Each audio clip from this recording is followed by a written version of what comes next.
Hello বন্ধুরা, জ্ঞানজ্যোতি coaching সেন্টারের পক্ষ থেকে তোমাদের সকলকে জানাই স্বাগত। আজকের ক্লাসে আলোচনার বিষয় হচ্ছে মহারানীর ঘোষণাপত্র সম্পর্কে। ঠিক আছে, কুইন্স প্রোক্লেমেশন যেটা রয়েছে, যেটা 1858 খ্রিস্টাব্দে, সেটা নিয়েই মূলত কিন্তু আজকের এই ক্লাসের মাধ্যমে তোমাদের সঙ্গে আলোচনা করব। ঠিক আছে, আচ্ছা, মূলত দেখো প্রথমে বললাম এই যে 1858 সালের মহারানীর যে ঘোষণাপত্র রয়েছে বা ঘোষণা যেটা রয়েছে সেটা নিয়েই কিন্তু আলোচনা করব। এখানের মধ্যে আমরা কোন কোন বিষয়গুলো আলোচনা করব? মূলত দেখো এখানের এই যে মহারানীর ঘোষণাপত্র যেটা রয়েছে 1858 সালে, এটার পটভূমিটা কি রয়েছে, এটার মূল উদ্দেশ্যগুলি কি রয়েছে, এবং তার সাথে সাথে এটার হচ্ছে যে প্রভাবগুলি কি রয়েছে, মূলত এই যে ছোট ছোট বিষয়গুলো আছে এটা নিয়েই মূলত কিন্তু আলোচনা করব। ঠিক আছে, আচ্ছা, প্রথমেই দেখো বলেছে যেটা মহারানীর ঘোষণাপত্র বা ঘোষণার ঐতিহাসিক যে পটভূমিটা রয়েছে সেটা সম্পর্কে। এখানে বলেছে 1857 সালের মহাবিদ্রোহ বা সিপাহী বিদ্রোহ ভারতীয় উপমহাদেশে ব্রিটিশ শাসনের ভিত কাঁপিয়ে দিয়েছিল। এই যে 1857 সালের এই যে বিদ্রোহটা, এটা হচ্ছে মহাবিদ্রোহ বা এটাকে সিপাহী বিদ্রোহ কিন্তু বলা হয়ে থাকে। ঠিক আছে, তাহলে এই যে বিদ্রোহটা মহাবিদ্রোহ 1857 সালে বা সিপাহী বিদ্রোহ যেটা রয়েছে, সেটা কিন্তু যে ভারতীয় উপমহাদেশে এই যে ব্রিটিশ শাসনের যে ভিত্তি বা ভিত, সেটাকে কিন্তু একেবারে কাঁপিয়ে দিয়েছিল। এই বিদ্রোহের পর কি হয়েছিল, ভারতের রাজনৈতিক পটভূমিতে এক চরম অস্থিরতা ও অরাজকতা কিন্তু তৈরি হয়েছিল। অর্থাৎ এই বিদ্রোহের পরবর্তীতেই বা এই বিদ্রোহের পর কি দেখা দিয়েছিল, ভারতের যে রাজনৈতিক পটভূমি, সেই রাজনৈতিক পটভূমির মধ্যে একটা অস্থিরতার কিন্তু সৃষ্টি হয়েছিল। বলেছে এই পরিস্থিতিতে ক্ষুব্ধ ভারতীয়দের শান্ত করতে এবং ঔপনিবেশিক শাসনকে দীর্ঘস্থায়ী করতে 1858 সালের 1 নভেম্বর এলাহাবাদের এক দরবারে লর্ড ক্যানিং মহারানী ভিক্টোরিয়ার ঐতিহাসিক ঘোষণাপত্রটি পাঠ করেছিলেন। তাহলে এই যে একটা পরিস্থিতি চলছিল, এই যে 1857 সালের মহাবিদ্রোহ বা সিপাহী বিদ্রোহের পর কি হয়েছিল, ব্রিটিশ শাসনের যে ভিত সেটা হচ্ছে কাঁপিয়ে দিয়েছিল। ঠিক আছে, তো এরপরে কি হলো, ভারতের রাজনৈতিক পটভূমিতে একটা হচ্ছে অস্থিরতার সৃষ্টি হয়। এই পরিস্থিতিতে যে ক্ষুব্ধ ভারতীয়রা ছিল তাদেরকে শান্ত করতেই কি হয়েছিল, ঔপনিবেশিক শাসনকে দীর্ঘস্থায়ী করতে 1858 সালের 1 নভেম্বর এলাহাবাদের দরবারে লর্ড ক্যানিং মহারানী ভিক্টোরিয়ার যে ঐতিহাসিক ঘোষণাপত্রটি সেটি কিন্তু আর কি পাঠ করা হয়েছিল বা পাঠ করেছিলেন তিনি। এবং এই পরবর্তীতে হচ্ছে এই ঘোষণার হচ্ছে যে মূল 3টি উদ্দেশ্য, অর্থাৎ কি উদ্দেশ্য ছিল এটা।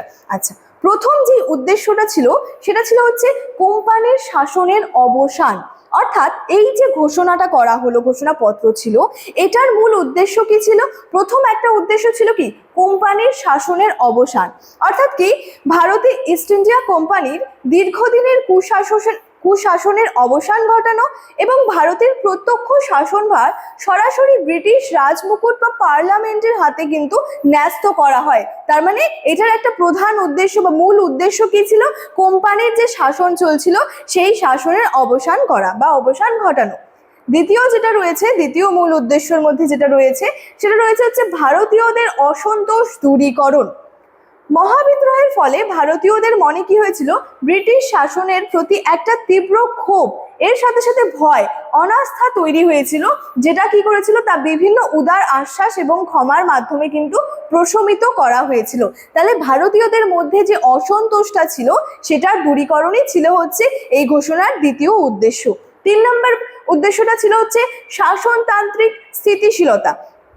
এখানে রয়েছে দেশীয় রাজ্যগুলির সাথে সুসম্পর্ক তৈরি করে এবং ভারতীয়দের ধর্মীয় ও সামাজিক রীতিনীতিকে হস্তক্ষেপ না করার নিশ্চয়তা দিয়েই ঔপনিবেশিক কিন্তু যে শাসন সেটাকে সুরক্ষিত করা হয়েছিল। তাহলে এই যে ঘোষণা যেটা রয়েছে সেটার মূল যে 3টি উদ্দেশ্য, প্রথম উদ্দেশ্য ছিল কোম্পানির যে শাসন সেই কুশাসনের বা শাসনের অবসান ঘটানো, তারপরে রয়েছে ভারতীয়দের মধ্যে যে একটা অসন্তোষ সৃষ্টি হয়েছিল সেই অসন্তোষ দূরীকরণ, এবং পরবর্তীতে রয়েছে যে শাসনতান্ত্রিক যে স্থিতিশীলতা ছিল সেটা কিন্তু রয়েছে। এবার হচ্ছে কিছু প্রতিশ্রুতি ছিল এবং নীতি সমূহ ছিল এই ঘোষণাটার। ঠিক আছে, কি কি ছিল দেখো, মূলত প্রথমে যেটা বলা হচ্ছে সেটা হচ্ছে সাম্রাজ্য বিস্তার নীতি পরিত্যাগ। অর্থাৎ ব্রিটিশ সরকার আর কোনো নতুন রাজ্য জয় করবে না, বিতর্কিত সত্ত্ববিলোপ যে নীতিটা রয়েছে সেটাকে বাতিল করা হয়, দেশীয় রাজাদের দত্তক পুত্র গ্রহণের অধিকারটা ফিরিয়ে দেওয়া হয়। তাহলে কি করা হলো? সাম্রাজ্য বিস্তারের নীতি কিছু পরিত্যাগ করা হলো। প্রথমত যে এখানে বলা হচ্ছে যে ব্রিটিশ সরকার আর নতুন করে কোনো রাজ্য জয় করবে না, এবং একটা বিতর্কিত এই যে সত্ত্ব বিলোপ নীতি, এটাকে হচ্ছে যে বাতিল করা হয়েছিল, এবং দেশীয় রাজাদের এই যে দত্তক পুত্র গ্রহণের যে অধিকারটা, সেটাও কিন্তু তাদেরকে পুনরায় ফিরিয়ে দেওয়া কিন্তু হয়। তারপরে রয়েছে দেখো যোগ্যতার ভিত্তিতে চাকরি। এখানে কি রয়েছে? জাতি ধর্ম বর্ণ নির্বিশেষে প্রতিটি যোগ্য ভারতীয় নাগরিককে মেধার ভিত্তিতে সরকারি চাকরিতে অবাধে যে নিয়োগের সমান সুযোগ দেওয়া হবে। অর্থাৎ যোগ্যতার ভিত্তিতে সেক্ষেত্রে কি হবে? তাদেরকে কিন্তু চাকরিটা দেওয়া হবে। সে জাতি ধর্ম বর্ণ নির্বিশেষে কি হচ্ছে, প্রতিটা আর কি যোগ্য যে ভারতীয় নাগরিক, সেই নাগরিক যাতে তার মেধার ভিত্তিতে কি হয়, সরকারি চাকরিতে তাকে যাতে নিয়োগ করা যেতে পারে, নিয়োগ করার যাতে সমান সুযোগটা থাকে, সেটাও কিন্তু এটার মধ্যে আর কি বলা হয়ে থাকে। তারপরে রয়েছে যে ধর্মীয় নিরপেক্ষতার নিশ্চয়তা। প্রতিশ্রুতি দেওয়া হয় যে সরকার ভারতীয় জনগণের ধর্মীয় বিশ্বাস, আচার অনুষ্ঠান এবং সামাজিক রীতিনীতিকে কোনো রূপেই আর কি হস্তক্ষেপ করবে না। সেক্ষেত্রেই এটা বলা হচ্ছে যে ধর্মীয় নিরপেক্ষতার একটা নিশ্চয়তাও কিন্তু দেওয়া হয়ে থাকে। তারপরে রয়েছে ভাইসরয়ের পদের প্রবর্তন।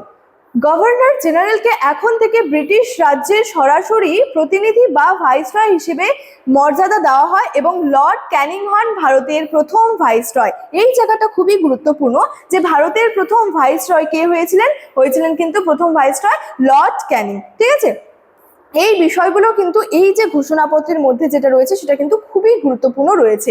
আচ্ছা, নেক্সট যেটা রয়েছে সেটা হচ্ছে ঘোষণার ঐতিহাসিক মূল্যায়ন কি রয়েছে, অথবা এর যে প্রভাব কিছু রয়েছে, সবকিছুরই একটা কি থাকে, প্রভাবটা কিন্তু লক্ষ্য করা যায় সবকিছুর ক্ষেত্রে। তো এটার প্রভাবটা কি পড়েছিল? দেখো বলেছে আপাত দৃষ্টিতে ম্যাগনা কার্টা।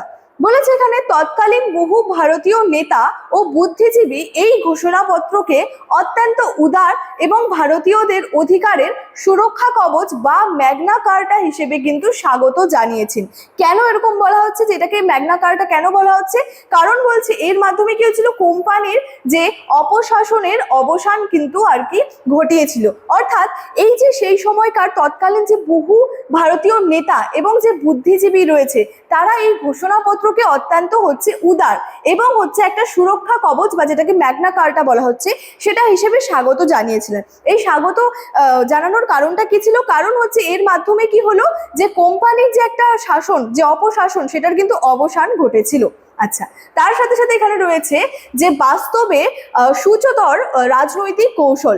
এখানে বলেছে প্রকৃতপক্ষে এটি কি ছিল? প্রকৃতপক্ষে হচ্ছে যে এটি ছিল ব্রিটিশদের একটি যে গভীর রাজনৈতিক চাল। পরবর্তীতে যোগ্যতার ভিত্তিতে চাকরি বা ধর্মীয় নিরপেক্ষতার মতো প্রায় প্রতিটি প্রতিশ্রুতি কাগজে কলমে সীমাবদ্ধ কিন্তু ছিল।